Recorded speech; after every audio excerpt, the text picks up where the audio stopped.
My generation went to school long time ago, and your generation is going to school. Right. Do you see any difference? They used to walk to school, we go by bus. You- हम तो चल के जाते थे, तुम तो बस पे जाते, फिर भी इतने नखरे थक गए. So let's talk about tennis first. Who's your favorite tennis player? Mine is Sania Mirza. Mine is Alcaraz. How do you think education should evolve? There are just three options that I get: either science, humanities, or commerce. They should leverage the use of AI more. What are certain jobs, careers in which people of your generation talk more about? People of our age starting their own company and appearing on Shark Tank and even getting funding. Mostly in our area, they are like entrepreneurship and engineering, remote jobs. They want that New York City vibes during working. What would you suggest schools should do so that students look forward to go to school on a daily basis, Introducing more clubs.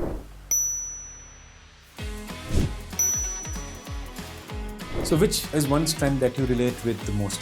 Not one strength, but two strengths which I would relate to most are competition and achiever, because I think they go hand in hand. For me, futuristic. I think I go more in future than in present and past. Future पे ही सब कुछ है, तो फिर If someone gives you an opportunity to bring one change in the society, what would you like to?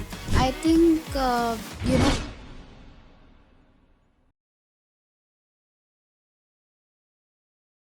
Hello everyone, you are watching Top of the Game podcast. This podcast is all about students, how they think, what they care about, what they are actually good at. Instead of focusing only on marks or results, we talk about strengths, the thing that come naturally to us and help us grow. This is not an interview, just a relaxed conversation where students speak honestly and freely. If you want to understand this generation a little better, you are in the right space. Let's start the conversation. Before we start having conversation, I'd like you to introduce yourself one by one and share our viewers about who you are.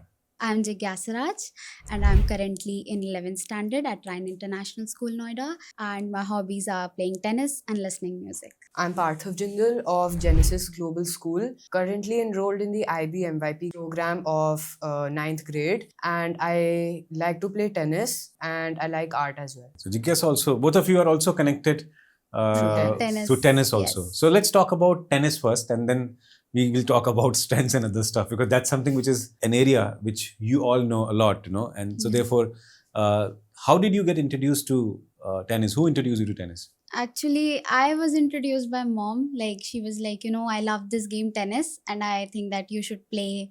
Actually, the first focus was to become a tennis player. But somehow when transitioning, knowing that I was better in education and this area. So I still have it as a hobby, but Right. I don't play it as a national level way. That's it. Right, sure. Thank you. Well, my father used to play tennis when he was at his age. When I started playing sports, I went through a lot of sports. Like I started with football, then karate, then badminton. Then I finally went to tennis because I got to know that my father used to play it a lot as well. He also used to play it as at a national level. Wow. So I also decided and I currently play tennis. Right. So what do you like the most about this game that you love? I think the basic that I learned was, first things first, it is very calming for me. And through this game, I learned, more perspective of life, like that a game teaches. So yeah, that's all. Well, I understood that tennis, you get to meet a lot of people, especially when you play matches. So I've made a lot of friends, like when I represent my school, when I represent myself as well. I get to meet a lot of people and I make few friends. Right. Who's your favorite tennis player? Mine is Sania Mirza. How about you? Mine is Alcaraz. Right. So what are the challenges which a tennis player goes through in this entire journey of reaching on top? Would you like to share? I'm sure you would have explored this. So it's probably getting the basics right. Some people want to indulge right into playing tournaments and all, but speaking from experience, I would say that it would be understanding the technicals and basics first, because if you spend a lot of time on that, you'll be able to play tournaments more efficiently. So understand the basics first before you jump right in. Right. And for me, going through the process is major thing. That failures happen, successes later. Right. So that's something. So like in India, cricket is one game which is very, very popular, yes. right? Other than cricket, I see football leagues, and there are leagues in other sports. Do you also see such things happening in tennis? Yeah, so there are multiple platforms, you could say. Like currently, I'm enrolled in ITA, which is All India Tennis Association. Right. Then for the world, we have Asian Tennis Federation, which is all over Asia until Right. under 16. Right. And then we have International Tennis Federation up until under 18. And then we have ATP, which is for all the men's players. And all. Right. And how much time do you spend in a week to play tennis, to learn tennis? How much investment of time is required to reach up to a good level in tennis? If you're getting the focus Hmm. and your coach is giving you the focus, you don't need that much time because he's only focusing on you. But if you're playing in a group, you're not getting personal coaching, then you would need more time than a person who's getting personal attention would. Right. If I would talk about myself, I play for around um, 12 to 16 hours a week. Right. Like I practice on Wednesdays, Fridays, and on over the weekends. Right. Right. Yeah. I play 7 hours a week, like 1 hour each day. That's 1 hour all. each day. Yeah. Yeah. Because I don't play at the national level stuff Yeah, like that. yeah. I just play it for my fun. Right. Right. Right. Absolutely. Thank you. Thanks a lot for sharing about tennis. So, for example, let's say the community of tennis players. Is it also increasing in India? Pretty much like the community of cricket lover, football lover is increasing. Cricket is something that is not comparable to these games, but yeah, tennis is, however, increasing. Yeah, it is increasing. It wasn't back in the day, even though there are multiple professional players, but today there are more than there were before. Right. So thanks a lot. Thank you once again for sharing about tennis and talking about your interest. So let's talk about your strengths. So why don't you also share your top 5 strengths? What are your top 5 strengths, Parthav, Jigyasa? So my top 5 strengths are relator, competition, achiever, command, and focus. Right. My top 3 that I prefer are strategic, futuristic, and individualization. Right. So which is one strength that you relate with the most? Not one strength, but 2 strengths which I would relate to most are competition and achiever because I think they go hand in hand. Right. Like as you had pointed out, like when I had the meeting with you, you said that even though I complete the work, I still need to be better than everyone. So competition and achiever, Right. I felt that those 2 are the most I relate with. Thank you. For me, futuristic. I think I go more in future than in present and past. I'm like future पे ही सब कुछ है तो फिर for me futuristic is my Right. main point. Thanks a lot. So how do you think knowing strengths helps an individual? How does it help an individual? I think it increases your leverage of knowing yourself more. It's like you know yourself better than anyone, and after knowing your strength, it increases your chance of winning at certain points in areas in life. Right. Like it gives you a safe space to work. You are able to work more efficiently and you're able to complete tasks faster. Right. You are able to understand how you will do the work, what strategies you need to use, Right. and what strategies should you implement or should you not implement. Right. So, Does it yeah. also have an impact in the confidence level, and especially when we often compare? I work with a lot of students, and I see a lot of students compare themselves with others. So do you think knowing strengths reduces that comparison? Absolutely, yeah, it does. Because you know that at some places that I'm better than this person. So there you go, like comparison is less. How about you, Parthav? I also agree. It decreases your comparison. If you meet another person who has similar strengths as you, you are able to connect with them easily. Right. So that is one view. I'd like to ask you one question, and it's a very light-hearted question. I'm just asking this on a lighter note. What is trending nowadays? Because I want to know from students when I meet them. I want to understand what's trending. So, what is trending nowadays Like in in your school, in your class, with your friends? internet, Internet. everything on internet, Instagram, everything there. It's Yeah. all trending there. Those 6-7s that have come, everything like all those Instagram reels and most basically internet. Yeah. Now it's nothing that behind games we talk. Right. It's just these many things. How about you, Parthav? If I talk about my friends, they connect more over games. Like in classes also we play games. Like since we are in the IB program, we are allowed to carry our laptops because it's more research oriented. Right. So for few boring lessons, we have games downloaded and we bond over those. Yeah. So people bond over games, I think. My generation, we went to school long time ago, Yeah, and your generation is going to school right now. nowadays. Currently, yes. These days you go to school, and I'm sure your parents also went to school when I was going to school. Yeah. So what do you think? What difference have you identified any difference? Do you see any difference? They used to walk to school, we go by bus. So that is one one thing. interesting thing. Yes, they always that हम तो चल के जाते थे, तुम तो बस पे जाते, फिर भी इतने नखरे हैं, थक गए. So that is one thing that. What else?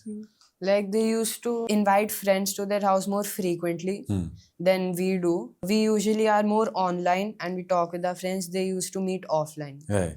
So that's something. The biggest shift is internet. Internet. Yes. So, people from my generation, we waste a lot of time over internet. Waste as in, our generation, my generation is more reel watching generation, right? Because the internet was new to us when we were growing up. Now, your generation grew up with internet. So, how do you use internet? I think from my view, I think we use in everything, education and knowledge, and then growing up, whatever we want to. Any research, we go on internet. Like we know better how to use internet than anyone. Right. So yeah.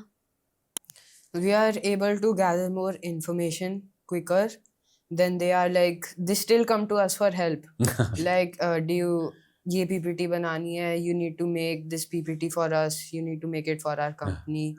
So that is one way we are able to use internet to help them. Right. That's one thing good about internet, I would say. So let's say, what are certain jobs, careers in which your people of your generation, like your classmates, talk more about?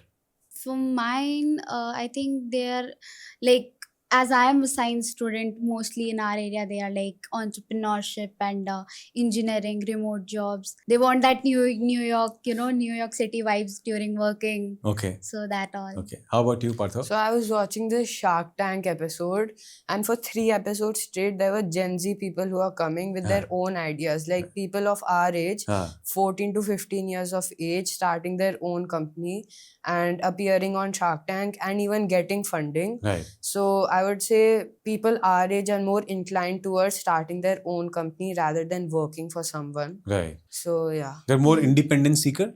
Even if they want to do a job, they are more independent seeker. Yeah. Do you also see similar thing happening when they go to school? Do they also approach school learning from that point of view, that we can independently learn a lot of things? Yeah. I think that this is a major. Even in myself, I think I take a lot of holidays just for this sake that I'll sit home and study more. I think this is a great point that self-learning is more efficient. It's just that school shapes us how to do that. Yeah. But I think self-learning is better. I also know that a few of my friends, they have also started earning money. Like one, he sells paintings, the other, he invests in stocks. So all of that, I would say that yes, they are similar. Yeah. And they started quite early, Yeah. which is a good thing. And that's different from the older generation and the newer generation. Right. They waited to turn to 18 to handle multiple aspects. Right. But the newer generation, they have started early, Right. quite early, I must say. How does this generation balances the expectation of parents? Because parents on one side are concerned about the safe career. Yeah. But let's say students and your generation is risk-taking generation, when you say entrepreneurship, independence, I want to start earning, and you see, like Parthav, you mentioned that there are students who have already pitched the ideas, raised fund, got money. So how do you balance the expectation of parents, and how do you convince your parents then I want to go in that direction? What do they do? I think convincing parents regarding this is a very difficult point.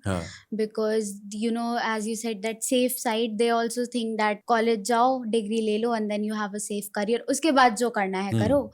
I think my father and mother also state the same point. But to be honest, risk taking is a better way, because if we see success potential is more than the failure potential down the line. And I think So there are two different perspectives that parents have. One are parents who support their idea. They are ready for the child to experiment, especially if they start early. But then the other is that they are a bit dicey, and that I would say, not to be rude, but they are the older generation. Like we have heard that you can either be a doctor or an engineer, or you can have a similar job in that sense. So I would say that there are two perspectives towards this topic. So, what are certain career jobs which your generation does not like to go? General trend, when you have conversation with your friends and all, what are certain career jobs people are not inclined towards? Doctor and engineer. No one if wants to. if that area, then something that is more deep search, Right. nothing as frontline like software engineer or Yeah. just normal doctor, that all no one No one would wants to. prefer right now. Right. But and in the business field, everyone's gonna go there. Everyone wants to become an entrepreneur. Entrepreneur, or maybe startup owner, CEOs and CFOs. I think this is the way. Right. I also agree, because all of my friends, I asked them, like we have this career counseling session in school where they talk about careers, what they give you different activities. So when you get a chance to talk with them, they're either like, I'll continue with my dad's or mom's business, or I'll start with my own. All of them are business inclined rather than job seeking, as you had Right. mentioned. Right. So I'd like to take a pause and maybe address our viewers here for a minute. What Jigyasa and Parthav, both of them are talking about, is talking about children of their age inclined towards entrepreneurship. And it is not something which we used to see often, let's say 10 years ago, 20 years ago, from students of this age. So this talks a lot about the kind of mindsets the current generation has. And therefore, it is a key learning for every parent, every teacher, every educator, everyone who is working with children, that it is important to understand the mindset and then design learning methodologies, nurturing methodologies, guidance towards students so that they can go in that direction. Because many times, a lot of people have skills, they have talent, but they don't have mindset to think about entrepreneurship. This generation has that mindset pretty much ready. What is required is to equip them with knowledge, skills, structure, and talent so that they will channelize their energy in such a way that they create jobs, they do innovation, they create a new world for all of us to live. So thanks a lot, Parthav and Jigyasa. Both of you are talking about some great insights. I'm learning quite a lot from this discussion from both of you. What are certain things which you do not like about our generation in terms of the way our generation look at the current generation? Not taking risks is the biggest point. Yeah. Because and I, as per I know from my parents, they were like, whatever their parents used to say, they'll just go on that and rather not focus. I mean, I have a small this that my grandmother used to talk to my father to take biology and become a doctor. My father failed 3 years, and then after, when he went with maths for software engineering, he's a great software engineer right now. Wow. So it's like you have to take risk for yourself. Right. And that is something we thought that life is very easy, and it's easy going, that just go to college, get degree, and that same process. Right. But I think it's time to break that rat race and process. Thank you. Good point. How about you, Parthav? I wouldn't know much about this, because I would say that my parents are quite supportive. They said that if you are interested in entrepreneurship, then go ahead with that. My mother also enrolled me in some boot camp for entrepreneurship, which is during the winter break. Right. So I wouldn't know much about this, but yeah, my parents are quite supportive with whatever I want to do. Right. How do you think education should evolve to cater to your generation's need? I would say that they should leverage the use of AI more in studies. Like, it's okay that you're teaching all of the important concepts in maths, English, and all. They should allow using AI more frequently, not ethically, not unethically, but they should allow it, because later on we would need to understand how to use it. Right. If we go in entrepreneurship or any other job as that. Right. I think for me, it's that right now, as I'm in high school, senior year, I think it's like, there are just 3 options that I get. either science, humanities, or commerce. Hmm. I think there should be more, like if I have to go in university, Hmm. then I choose whatever I want to, robotics, AI, CS, or something like that. I think that should come right in high school, because this is where we get to know more, and Right. this is where we are supposed to face reality. Yeah, yeah. So that is not, because the moment we come out from school, it's like now you're all by on your own, and now you have to face the reality on your own. Right. I think that is one thing that they should make us ready, Right. because that's what we seek education and school for. Right. So I think that is one point from my side. Sure. So I talk to a lot of parents. I also talk to a lot of students. And whenever I meet students, I always ask them that everyone, especially parents, are pretty much scared about AI. And every parent I talk to, they have one question: is AI going to eat a lot of jobs? And what do you think? If you give power to AI, of course it's gonna eat. How about you? It will eat unless you know how to use it. I would say. So should we be scared of AI? I think no, because we are the people who have built AI. We are the ones who are generating more startups. So I think there is no use of being afraid that someone's gonna eat your job. You create more job than for yourself. Yeah, I also agree, because if you have created AI, then you should also know how to be dependent or not be dependent with AI. Right. So how do you spend, students of your age spend most of their time? What do they do? Usually, what is a typical routine like? In our days, we used to go to school. Then either the routine was a few of our friends would do their homework immediately after coming from school. Then they go out and play and then do other things. And then there was no internet at that point of a time. So we would go to sleep around, 8:30, 9:30, whenever the time was set by the parents. So, and how about you? At my current stage, it's like come from school, go to coaching, come from coaching, do school's homework, and then go to sleep, and the next day it's school. Like, the people who, they depends on you seek weekends or Yeah. weekdays. But if you ask, then typically it's like this. Right. And this is the time where we lose our most of our time for, going out, playing out. So it's just us and our books. Right. So yeah. So my schedule is a little bit different. So what I do is that if there are classes which I find easier, I obviously understand what's going on, but I also try and finish my other classes work during those classes, so I have more time at home Right. to do what I want. So that is one way. I use my school time to complete school's work as well, but the longer tasks I complete at home. So I have more time to work on myself, or to work on different things that I want to at home. So, given an opportunity to both of you, what is one social change that you would like to initiate? If someone gives you an opportunity to bring one change in the society, what would you like to? I think, connecting more, Hmm. networking more, because it's better. The more you network, the more you find like-minded people. Right. I think that is one thing, because we get limited in our own area. It's like if you are here, you live here, you die here. It's like a simple place. I think there is one thing that I would like to initiate, that you should move out of your surroundings, Right. and go frequently out, meet new people, network. I think the biggest point for me is networking, because the more you network, the more knowledge you gain, the more people you meet, and you understand yourself better. Yeah. When you meet other people. Sure.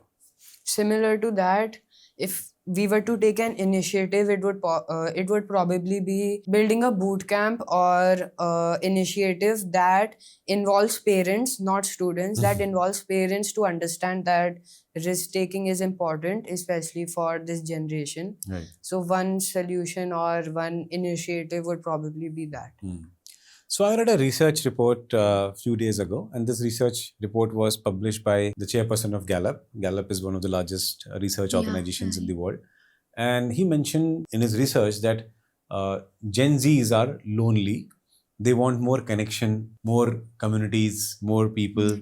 But a lot of people who don't understand your generation, they think that you are not lonely. You like to spend time alone with internet and all that. What do you I think it's a different perspective that, as I stated about networking. Huh. Sure, we need networking a lot Right. because, and about spending time alone, that's when you know that you could be a better person when you are alone. Right. And it's not like that a person has to be alone. I think, while knowing your people or people and your environment, it's nothing like being alone. I Right. think. How about you, Parthav? I would agree with that. Like the older generation thinks that you work better when you are alone. You're not lonely, but you spend time with other things. So I would agree with this because my mother, she herself says that actually both my parents think that I always spend time with my laptop, and they say that you should get up and go outside, spend time other than your laptop. So I would say that yes, I agree that the older generation thinks that you're not alone, but you spend time with other things. So what do you do while you're with your laptop? To be honest, for me, I indulge more in skills Yeah. because I'm not preparing for IIT. Because again, I took a risk that I don't want to go into IIT. I want to build something for myself. Right. Again, not working for someone else, rather working for myself. Right. And I am building stuffs with my friends. It's just that, whenever I'm on a call with my mom, she says, go out, meet there. But I'm like, I am building something here. So I can't go out and talk to them there. But it's like, there is a misunderstanding. Right. There's a loophole that is misunderstanding between both of these generations. Yeah. But absolutely. Yeah. Parthav, I'd like to hear you. I would say that I spend my time getting inspiration on what others are doing. I have few ideas, but I don't know where to start. Right. So I spend my time getting to know how I start doing things that I want to. I think, there's one more point. I think nowadays parents, they think that whatever skills that we are trying to learn, this is something rubbish that we are doing. It is not important. I should rather, read my books and focus on examinations and stuffs like that. But they don't know that, it's better to, if I learn something from outside, a skill, I could do much more better from that. Right. So you feel skills are more important, and therefore, you skills spend time are very important. building skills, taking inspiration Yes. from others. Great. So both of you are aware about your strengths, and I'm sure, you had conversation with your parents about your strengths, and like together also we had conversation about your strengths. So do you think knowing strengths, understanding strengths gives a very good conversation points to a parent and a child about career and other things? What is your view? You get more room to play with careers, to understand what careers you can based on your strengths. You can understand that yes, these are the jobs for me because I have these strengths. So that is one viewpoint. But then the other is that if you're sure that you want this career but your strengths are not aligning with that, you still use your strengths to understand your weak points. Yeah. And you have more jobs open for you. Very nice. Yeah. How about you, Jigyasa? I think, as he said, knowing strength is absolutely one big leverage. And in communicating, I think it's like nobody knows me better than I know. But the moment my parents know that this is my strength, I think they open gates that now you can do this. Yes. All right, I know. Like for my father, I was, forcing him that I don't want to do this. I want to go in. I was like, I myself was even confused. But when I did this, I took exams and I got to know my skills. That's when my father is that, all right, now we know that you can go there, you can do these things. And He's happy and you're aligned now. Yeah. Talking the same language. Yes. Absolutely. So now there is no, gap that he thinks that I can't do that, but I think I have to do this. Right. So that's not nowhere. Right. So let's say when a child grows up, after that up to class 7th, parents also encourage them to explore a lot of things. But after class 8th, students and people who they are surrounding with, they start labeling, judging them based on marks and achievements. And how would you respond to this situation? I think this starts when board examinations. You start preparing for boards. That's when more people, start judging you on your marks. That there might be a person who is great at sports but gets less mark in boards. So they won't ever ask you that how did you play that match, Yeah. what position you got, Right. how did your team do well. So and they will go that oh तुम्हारे तो बेकार आया तुम तो कर ही नहीं सकते something like that. Yeah. But I think that's one point that they shouldn't be on, that marks is not everything. Right. Because I think I don't need to show my 10th board marks while I'm playing national or international level at any sport, Right. or maybe interviewing at any sector. Hmm. It only depends. I think not even, I think like if I have to go to any college, Yeah. my marks are not there. I have to do with the IIT, JEE, I have to give the examination and that in itself. So I think that's one point. Right. How about you, Parthav? I haven't reached to that stage where we have such exams. Yeah. But so I wouldn't understand much about it, because there's this thing with IB that if once you get your marks, you can't discuss them after 24 hours. Right. So I don't know much about how people would react to your marks, but Right. I would say that adding to your point, that if you have sports and you don't have good marks, and you're sure that you will do well in sports, so the sports already opens a big door for you. You get sponsorships, you get scholarships to colleges which have tennis teams or any sport. So if you are inclined towards sports and you get bad marks in your exams, it doesn't mean that the world is going to end or your career ends. Instead, you'll do pretty well in sports. Yeah. And I haven't reached that stage yet where I talk about my marks, because I'm still in the 9th grade. Right. So like game quota and stuff. Yeah. So we need to understand that there is more thing that except we can do from marks. Right. Right. So, what would you suggest schools should do so that students look forward to go to school on a daily basis?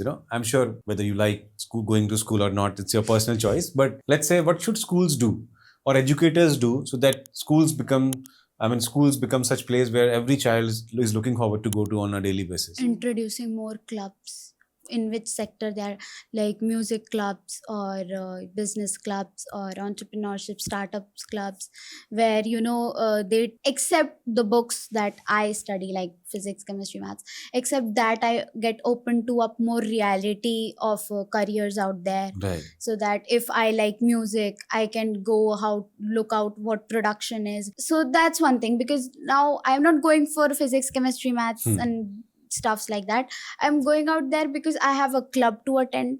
I have to know more about those production, whatever I like. Right. Something that. So I think clubs should be introduced, where it is more about what I want to do in life. Right. At the start of the term, you get to choose a club, and you already have multiple clubs that you can choose from, like TEDx. You have TEDx club, you have startup clubs, you have media literacy, financial literacy, AI/ML, all of that. All of the things which the school doesn't provide, but they're student-led. So if I were to change that, it would be you offer more guest speaker sessions, you offer more people who have more knowledge on that, because students, what they do is they just do it for their cash or for their just the sake to put it in their portfolio, but not to actually develop that skill within the people who join the club. Right. So it's fine, you work towards the clubs a bit more, that you propose them to multiple people, you propose them better to the school, that they like the club and they invite more people to join it. Yeah. So that you get more help rather than paying externally to understand what you want to do. Right. Any question you'd like to ask me?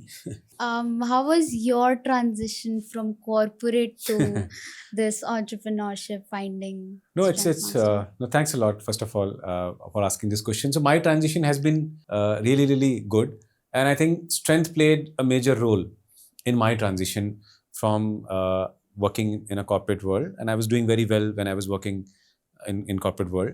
And from there, when I moved into entrepreneurship, understanding my strengths was a turning point, because I knew when to back myself, how to back myself. And as an entrepreneur, you go through a lot of uncertain moments on a daily basis. Yes. So let's say when you know your strengths, you understand that the solution is not outside. The solution lies inside.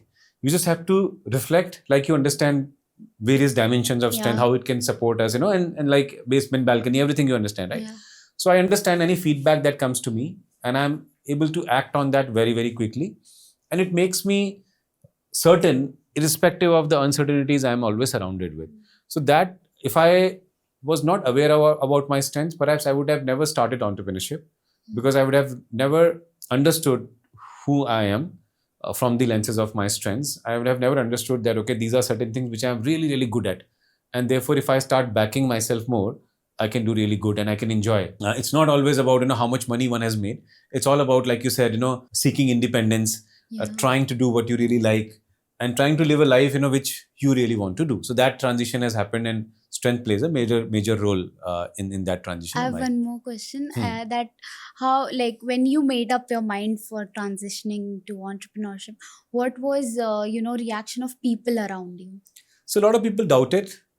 In fact, because a lot of friends who saw me at a stage in my career, they they were very surprised that I'm taking that decision, because one of my strengths was analytical, and I was in the basement of analytical. I was not using it correctly, and I was not aware that it is my strength. So when I got to know about it, so from an indecisive person, I became a very decisive one. Hmm. So that was a big shift, and that helped, and people doubted initially. But now it's been 10 years. They see me doing well, and they support me. Alright. That's how, yeah. So I have just one question, that if you were given a chance to change your career or your job, which one would it be? So I think, if I was aware of my strengths when I was young, I would have definitely opted for entrepreneurship much earlier in my career, because I was not aware of my strengths, So for example, let's say when I was studying, I was always given an impression that I'm not good with numbers. Why? Because I was not good with, I think perhaps, maths I did not enjoy that much. But later on when I studied, I realized that I have a strength called analytical. And I'm very comfortable with numbers, analysis and all that. So if I was aware about my strength earlier in my life, I would have definitely started entrepreneurship earlier, after working for a few years with an organization, by understanding the nitty-gritty. So that decision, I would have taken it earlier. But now, as I've taken it now, I'm very happy that I know my strength and I've been able to back myself completely. But other than entrepreneurship. Sports. Okay. Yeah, sports. I would have played sports. I used to play football. I was very good at my age, when I used to play football. So I would have continued making my career in sports, or maybe something in and around sports. Yeah. I still play. I like to play, and but not professionally. Yeah, of course. Yeah. Great. So before we conclude, I'd like to ask you two questions. Let's discuss two more points. One is, when do you think, I gave my perspective that you should know your strength earlier in your life. I'd like to know from you, when do you think a student should know their strengths in their life, and why? For me, middle school. Yeah. Because when we get into high school, this is where we make our biggest transition to reality.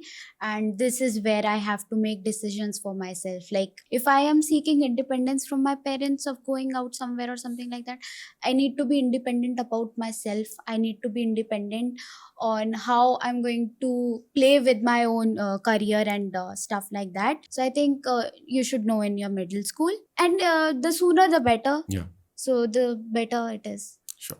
It would probably be sixth grade, sixth or seventh grade, because in the earlier generation you started deciding which university to go with in 11th or 12th grade. Then as we proceed down the years, then it's changed to 9 to 10th. Now it's start with career counseling as soon as you reach 9th grade. Right. Now if you go early on, the competition isn't going to decrease, it's obviously going to increase. So starting, it'll say that you have to start from 6th grade, build your profile from 6th grade probably. So understanding your strengths in the future, I think you should probably start with 6th grade. Yeah. Because you already have a lot of knowledge Right. when you are in 6th, especially with internet. And if you get to know your strengths, you can increase that further. Right. Thanks a lot. Thank you. So what happens, usually we start exploring strength when you are 13 and above. So Yeah. once you are 13 year and old, but I like your suggestion. You say that, okay, at least we should start talking about strengths. We should start having conversation around strengths. A lot of parents and students don't do that. They're still comparing, trying to find off, areas of improvement, Yeah. focusing on more that. But I like your thought. You're saying that 6th, 7th is the time when parents and children should start talking about strengths and understand, observe. Perhaps that way it could be a good start point. Yes. Thank you. So, last point, any message that you would like to give to your viewers? Any thought that you'd like to share? Any concluding I remarks from your side? think to the students out there, you can do your best. It's just that you have to keep on going and never fail at whatever you want to do. Thank you. If I were to give a suggestion, it would probably be, it would resonate with the quote. It states that day one or one day, that if you keep on thinking, you wouldn't know where to start. So it's better to take the first step than to take none. Thanks a lot, Jigyasa. Thank you, Parthav, for joining us today on Top of the Game podcast. I really enjoyed this conversation. Thank you for watching this episode of Top of the Game podcast. We hope this conversation helped you see students beyond marks and results and more through their strengths. Everyone has something they are naturally good at. Sometimes it just needs space to be heard. If there is one thing to be remembered, it is this, that growth starts when we understand and use our strengths. Catch you in the next episode. Thank you for watching.